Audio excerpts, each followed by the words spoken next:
capsule la notion de neutralité électrique des solutions ioniques. Nous avons vu dans les anciennes capsules l'exemple de solution ionique du chlorure de sodium. Alors, on a vu qu'il y a autant de charges positives et cations que de charges négatives portées par les anions chlorure.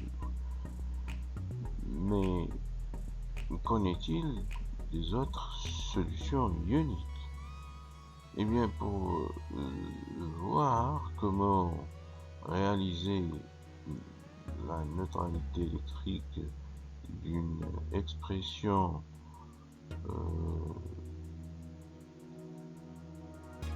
ou d'une formule de solution ionique, eh bien, on va chercher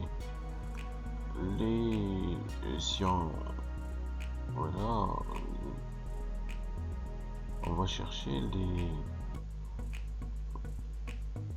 coefficients A et B. A, c'est le coefficient qui permet, et B sont les coefficients qui permettent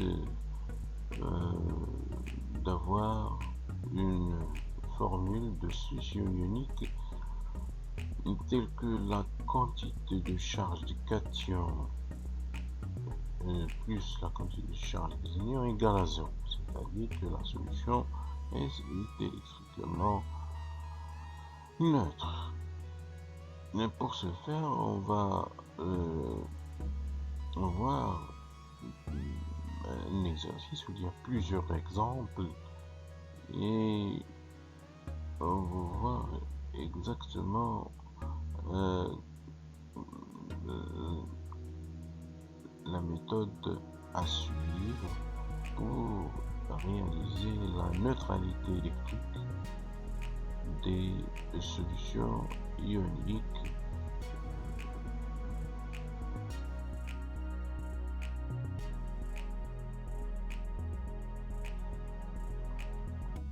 Et donc,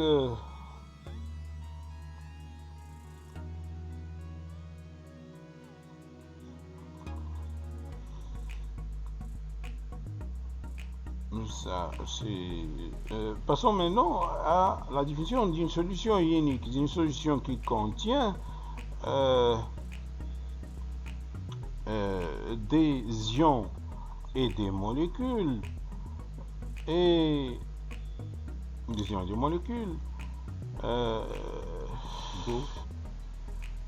d'eau. La solution ionique est électriquement neutre. Qu'est-ce que ça veut dire? Il y a autant de charges positives élémentaires portées par les cations que de charges négatives élémentaires portées par les anions. On l'a traduit par l'équation Q, la quantité de charge des cations plus la quantité de charge des anions égale à 0. Voilà. Et donc, un petit exercice.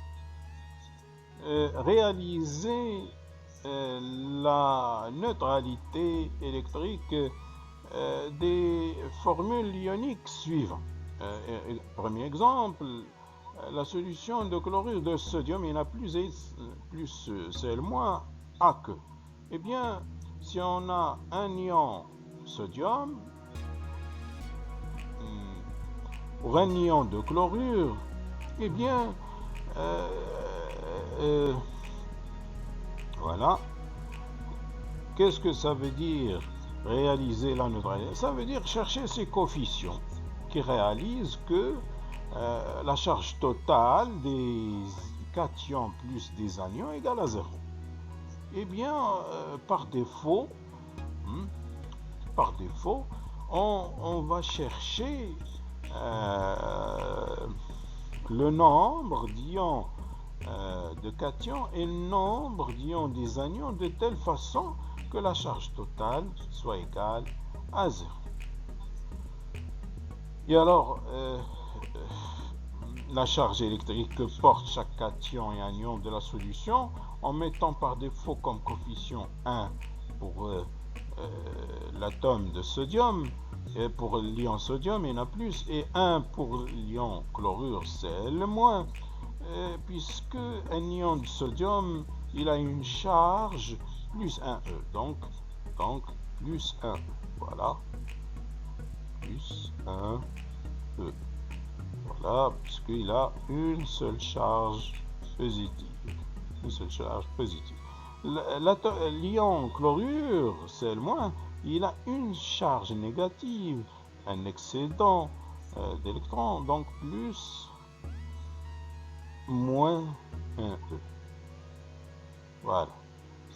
La valeur de cette charge négative, c'est moins 1E.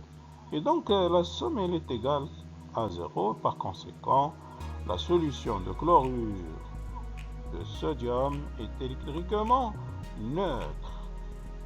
Passons maintenant à la solution de bromure de calcium.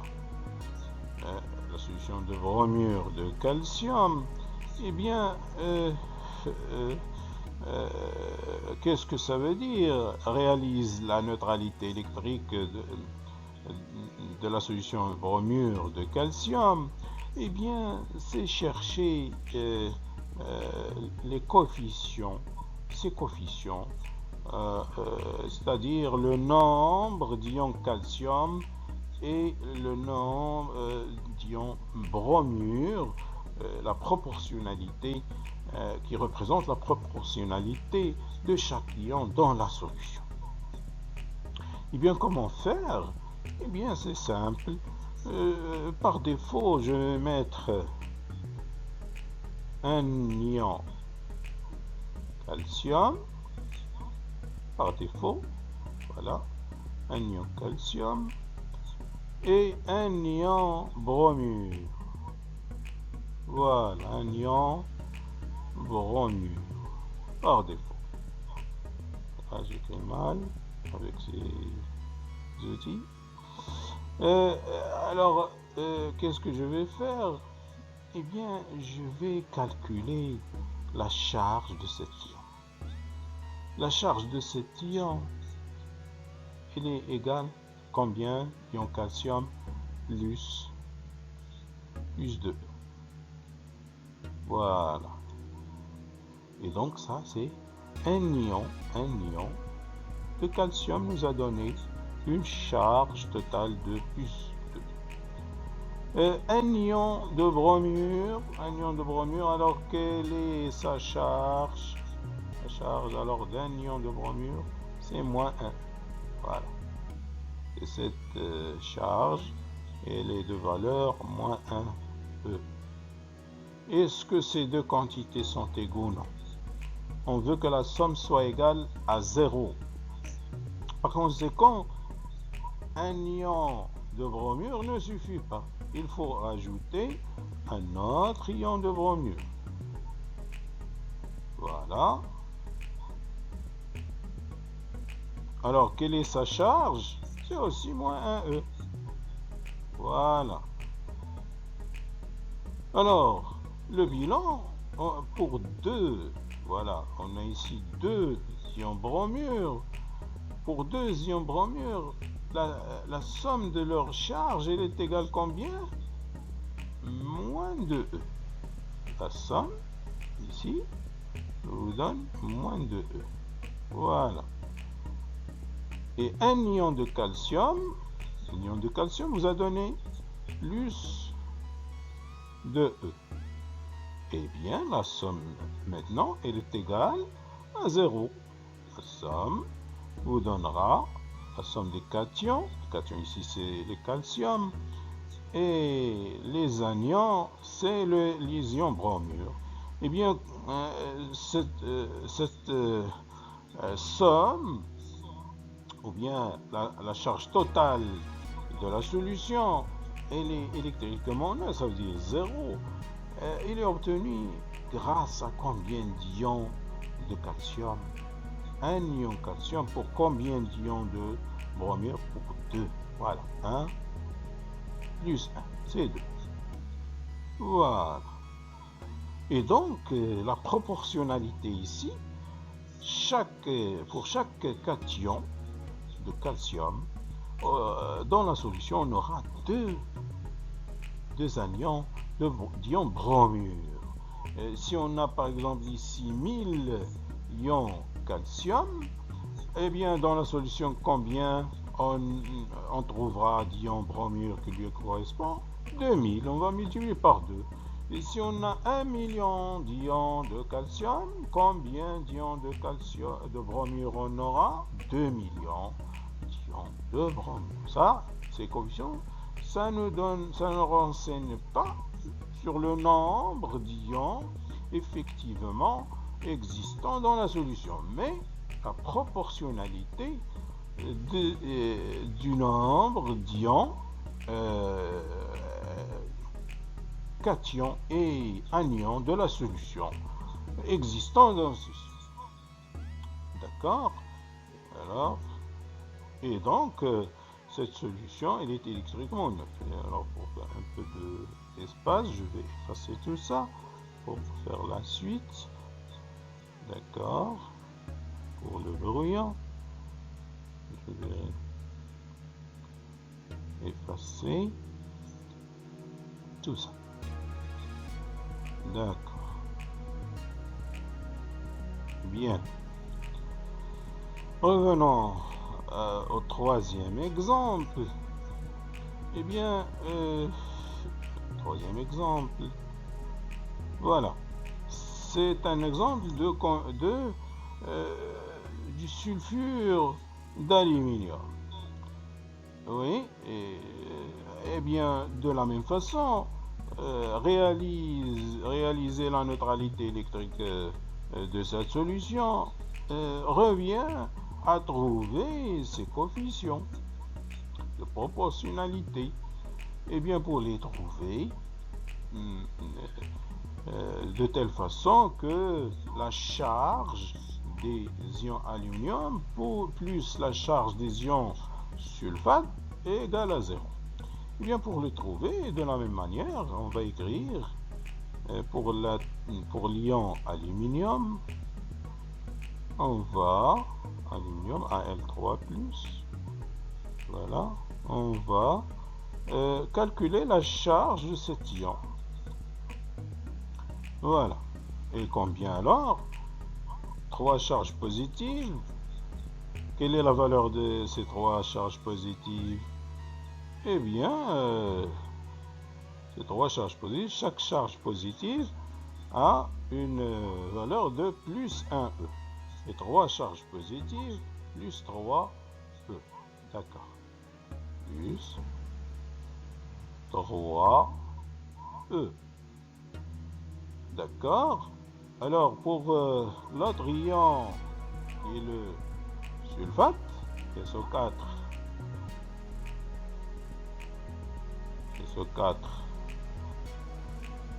voilà, SO4 de moins.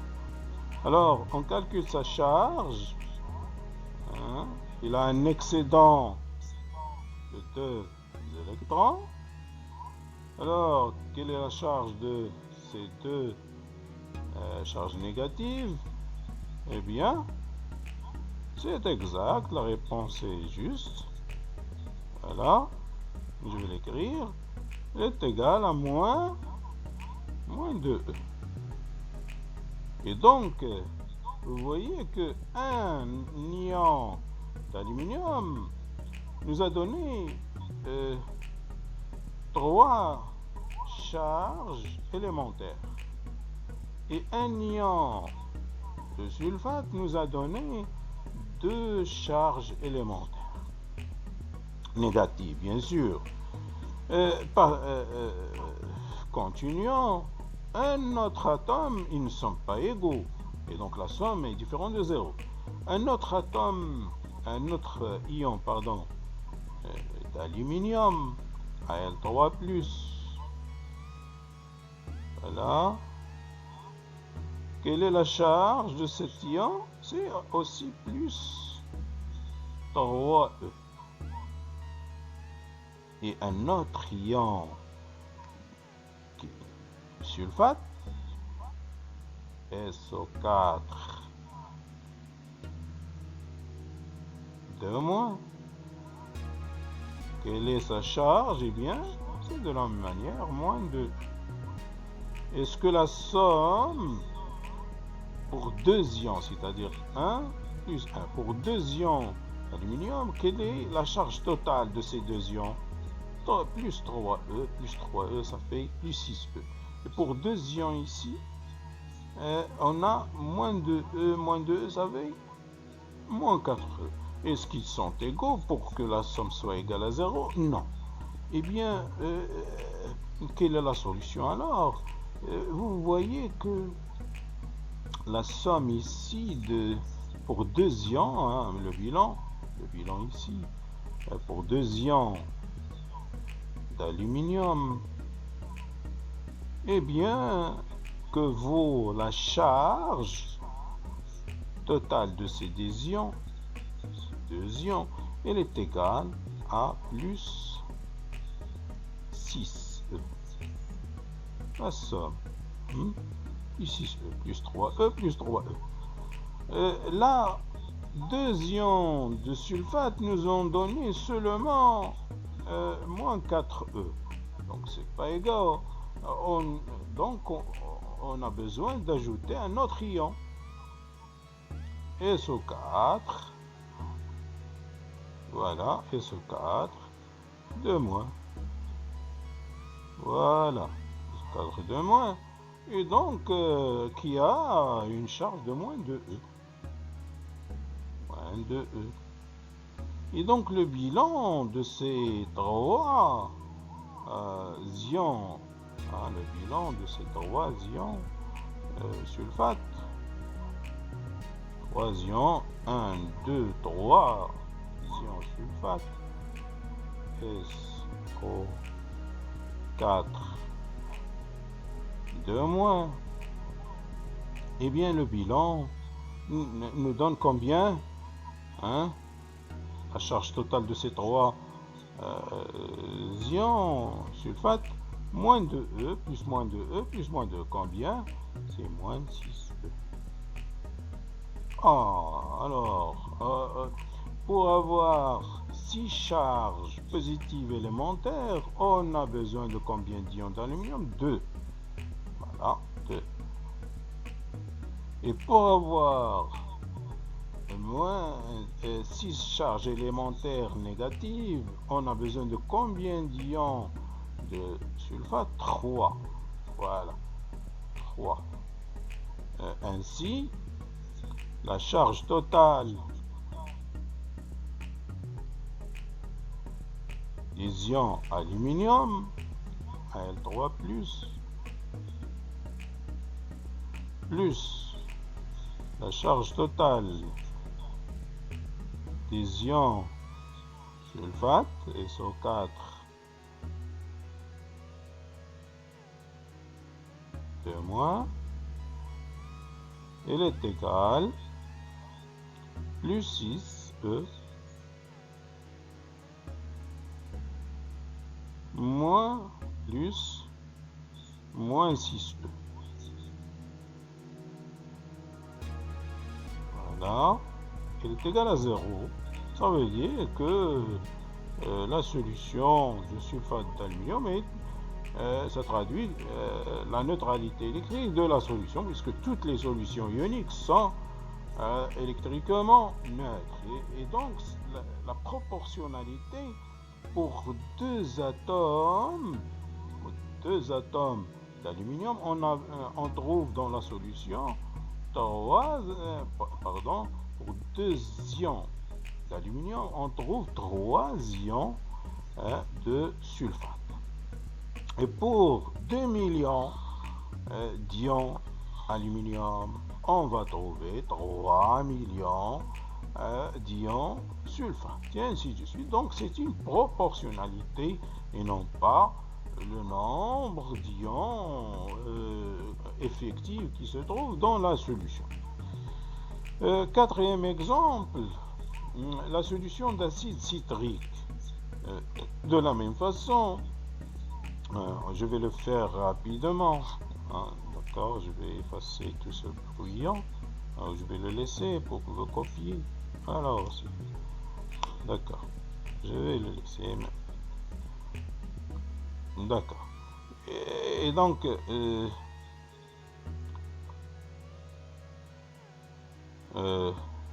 si on met un ion, 1, eh bien la charge ici des cations, voilà, plus 1, alors, égale plus 1 E. La charge des anions égale moins 8E. Donc, plus moins 8E.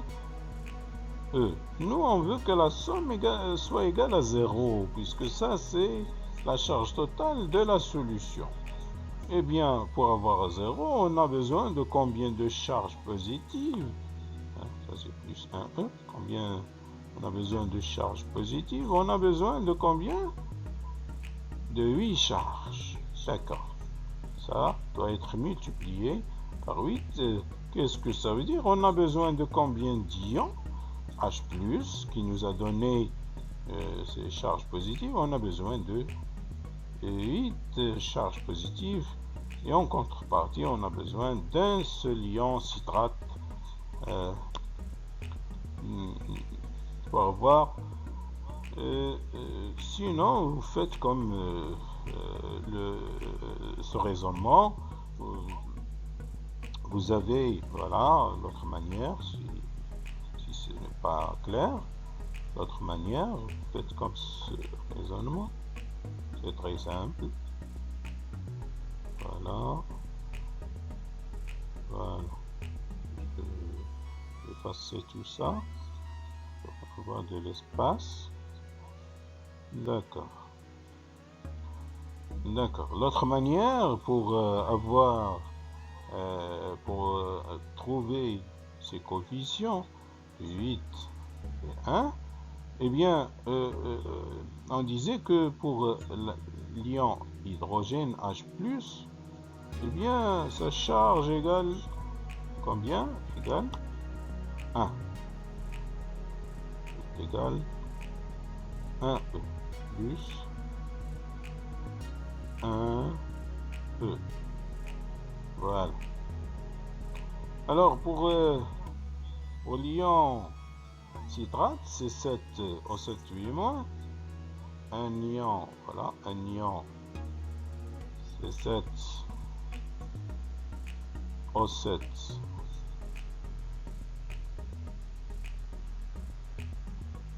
8-. Alors, quelle est la charge totale de cet ion? Elle est égale à moins 8. Voilà. Et donc, un ion hydrogène ne suffit pas, puisqu'il nous a donné seulement une charge positive. 2 ions, voilà, 2 ions d'hydrogène H+, nous donne chaque ion une charge de 1 plus 1E. Donc le total c'est 2E. Et pour avoir 8, alors on a besoin de combien? De 8. 1, 2, 3, 4, 5, 6, 7, 8, c'est-à-dire 8 ions H+. Voilà, ions H+. Et donc pour 8 ions H+, voilà, pour 8 ions H+, chaque ion, il a une charge de plus 1E, et 8 ions, ils auront, la charge c'est plus 8. Et donc il va compenser la charge du seul ion de citrate. Et donc on aura besoin de 8 ions H+, pour un ion de citrate. J'espère que c'est très clair.